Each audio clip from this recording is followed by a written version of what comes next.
Dear students, उम्मीद करते हैं आप लोग अच्छे होंगे और अपने पढ़ाई को अच्छे से कर रहे होंगे। मैं अंकित कुमार आपको केमिकल रिएक्शन और उनके कैरेक्टरिस्टिक के बारे में बता रहा था। तो इसके पहले वाले स्लाइड में आपने सारे कैरेक्टरिस्टिक को जाना, जैसे कि evolution of gases, changes of colour, formation of precipitate. तो इन सभी को आपने देखा और जाना विथ एग्जांपल्स। आज के स्लाइड में हम लोग एनर्जी चेंजेस के बारे में जानेंगे कि आखिर एक कैरेक्टरिस्टिक ये भी है कि एनर्जी चेंजेस। तो एनर्जी चेंज कैसे होता है? तो या तो एनर्जी क्या हो, आइदर इवॉल्व या एब्जॉर्ब। एनर्जी आइदर इवॉल्व और एब्जॉर्ब्ड। ओके, तो एनर्जी निकल भी सकता है या एनर्जी हम दे भी सकते हैं। तो कोई भी रिएक्शन करवाने के लिए हमें एनर्जी क्या होता है, देना पड़ता है। और कुछ कुछ ऐसे एग्जांपल्स हैं या रिएक्शंस हैं जिनमें कि एनर्जी क्या होता है, इवॉल्व होता है। तो जैसे आप देख सकते हैं कुछ एग्जांपल्स यहाँ पर, जैसे देखिए आप सी कार्बन और ऑक्सीजन। तो ये क्या करेगा, जब इसे बर्न करेंगे हम तो ये क्या देगा, हीट और लाइट देगा। जब एनर्जी चेंजेज का एग्जांपल ले रहे हैं या एनर्जी चेंजेस के उनके कैरेक्टरिस्टिक को देख रहे हैं, तो आप क्या देख सकते हैं कि जब इसमें हीट, लाइट, इलेक्ट्रिसिटी ये सब प्रोड्यूस होगा तो एनर्जी आइदर इवॉल्व और एब्जॉर्ब। जैसे एक और एग्जांपल हम लोग देखे थे कि कैल्शियम कार्बोनेट को जब हम हीट किए थे तो यहाँ पर क्या है, एनर्जी हम इसे दे रहे हैं। दैट इज वाई ये एनर्जी क्या करेगा, एब्जॉर्ब करेगा। तब ये क्या देगा, कैल्शियम ऑक्साइड और कार्बन डाइऑक्साइड देगा। ओके, और भी एग्जांपल्स देख सकते हैं, burning of candle, burning of LPG. तो ये सब क्या है, एनर्जी इवॉल्व कर रहा है, एनर्जी दे रहा है, सारा एक्सोथर्मिक रिएक्शंस है। ओके, यहाँ पर जब हम कैल्शियम ऑक्साइड और वाटर को आपस में मिलाएंगे तो कैल्शियम ऑक्साइड क्या है, एक्चुअली ये क्विकलाइम है। तो यहाँ पर जैसे ही हम वाटर मिलाएंगे तो ये क्या करेगा, बहुत अधिक मात्रा में हीट देगा और क्या सब्सटेंस फॉर्म होगा, तो कैल्शियम हाइड्रोक्साइड का फॉर्मेशन होगा। यही तो आपका क्या है, सस्पेंशन है फॉर वाइट वॉशिंग। घर में जब वाइट वॉशिंग होता है तो हम लोग क्या करते हैं कि क्विकलाइम में वाटर को ऐड करते हैं। जब हम क्विकलाइम में वाटर को ऐड करते हैं तो बहुत अधिक मात्रा में क्या होता है, हीट इवॉल्व होता है। यहाँ पर देख रहे हैं कैल्शियम कार्बोनेट, अभी जस्ट हम देखे थे ऊपर एग्जांपल कि जब इसे हीट देंगे तो क्या बनेगा, कैल्शियम ऑक्साइड और CO2। ये क्या है, तो इंडोथर्मिक है, मतलब हीट इसे हम दे रहे हैं। और यहाँ पे क्या है, ये एक्सोथर्मिक है, ये हीट क्या कर रहा है, इवॉल्व कर रहा है, यानी हमें दे रहा है। ओके, अब दूसरा जो कैरेक्टरिस्टिक है वो क्या है, चेंज ऑफ फिजिकल स्टेट। तो फिजिकल स्टेट में चेंज देखने को मिलता है। फिजिकल स्टेट में चेंज क्या समझ सकते हैं, जैसे देखिए आप सॉलिड, लिक्विड और गैस। तो मेरा रिएक्टेंट आइदर सॉलिड हो या लिक्विड हो या गैस हो, मुझे कुछ भी मिल सकता है। चाहे तो अगर रिएक्टेंट मेरा सॉलिड है तो मेरा प्रोडक्ट क्या मिल जाए, लिक्विड में मिल जाए, या मेरा रिएक्टेंट लिक्विड है तो प्रोडक्ट क्या मिल जाए, गैस मिल जाए। तो आइदर कुछ भी मिल सकता है। तो एग्जांपल के थ्रू देख सकते हैं कि H2 क्या है, गैस है, O2 क्या है, गैस है। जब दोनों को मिलाएं आपस में तो क्या मिला मुझे, H2O वाटर मिला। एक और एग्जांपल है NH3, ये क्या है, एक गैस है। जब HCl गैस के कांटेक्ट में आया तो क्या दिया, अमोनियम क्लोराइड दिया। ओके, तो यहाँ पे मुझे अमोनियम क्लोराइड मिल रहा है। और ये जो दोनों रिएक्शंस हो रहे हैं, ये दोनों रिएक्शंस आपका रूम टेम्परेचर पे हो रहा है। कहाँ, तो रूम टेम्परेचर पे। ये भी रिएक्शंस आपका रूम टेम्परेचर पे ही हो रहा है।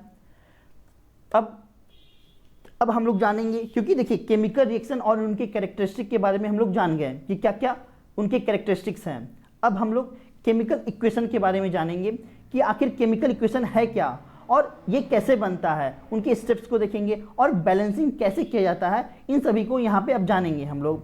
तो केमिकल इक्वेशन है क्या एक्चुअली, तो केमिकल इक्वेशन आपका क्या है, तो ये सिंबल रिप्रेजेंटेशन है। सिंबल के माध्यम से हम क्या करते हैं, रिप्रेजेंट करते हैं, या फॉर्मूला के माध्यम से किसी सब्सटेंस को रिप्रेजेंट करते हैं। उस केमिकल रिएक्शन में कौन कौन से रिएक्टेंट शामिल हो रहा है या कौन कौन सा सब्सटेंस शामिल हो रहा है, उसको हम फॉर्मूला या सिंबल के माध्यम से रिप्रेजेंट करने का तरीका ही क्या है, केमिकल रिएक्शन है।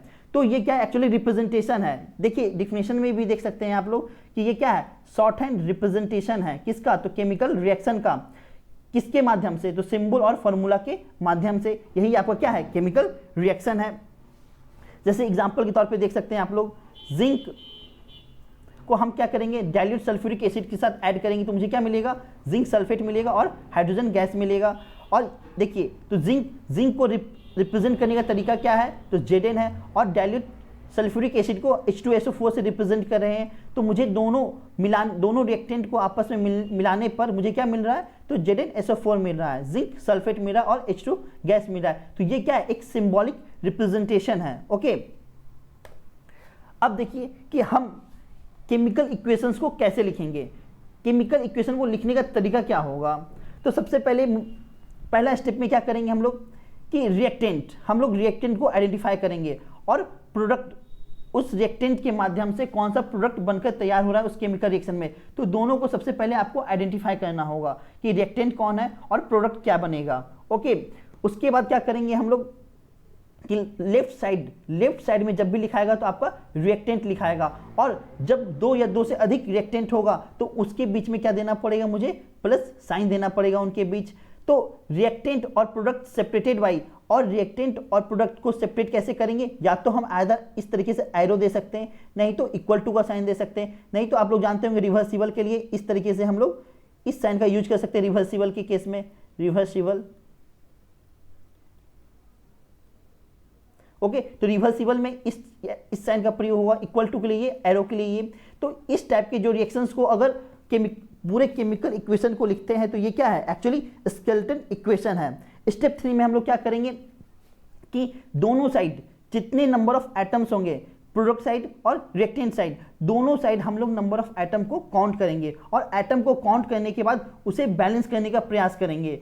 तो बैलेंसिंग कैसे होगा, तो वो हम आने वाले स्लाइड में देखेंगे कि कैसे बैलेंस किया जाता है। लेकिन आपको क्या करना पड़ेगा कि जब इक्वेशन लिख लिए हैं तो इक्वेशन लिखने के बाद हम क्या करेंगे, उसे बैलेंस करने का प्रयास करेंगे। ओके, तो अब देखिए यहाँ पर the process by which number of atoms of each element on both side is called balancing of a chemical equation.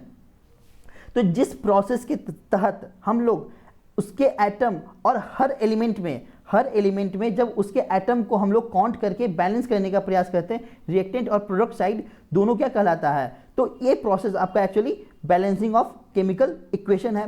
जैसे आप देख रहे हैं कि N2 और H2, जब हम नाइट्रोजन गैस और हाइड्रोजन गैस को आपस में मिलाएं तो मुझे क्या मिला, अमोनिया गैस। ओके, तो यहाँ पर हम देख रहे हैं कि नाइट्रोजन की संख्या कितनी है, रिएक्टेंट साइड 2 है, और तो प्रोडक्ट साइड में कितना होना चाहिए, नाइट्रोजन 2 ही तो होना चाहिए। हम लोग देख चुके कि law of conservation of mass को क्या करना चाहिए, फॉलो करना चाहिए। अगर law of conservation of mass को फॉलो नहीं करेगा तो ये रिएक्शन एग्जिस्ट फिर नहीं कर पाएगा। ओके, और इस संसार में सारा क्या है, मास, एनर्जी, सब कुछ कंजर्व है, तो ये लॉ ऑफ कंजर्वेशन को फॉलो करेगा।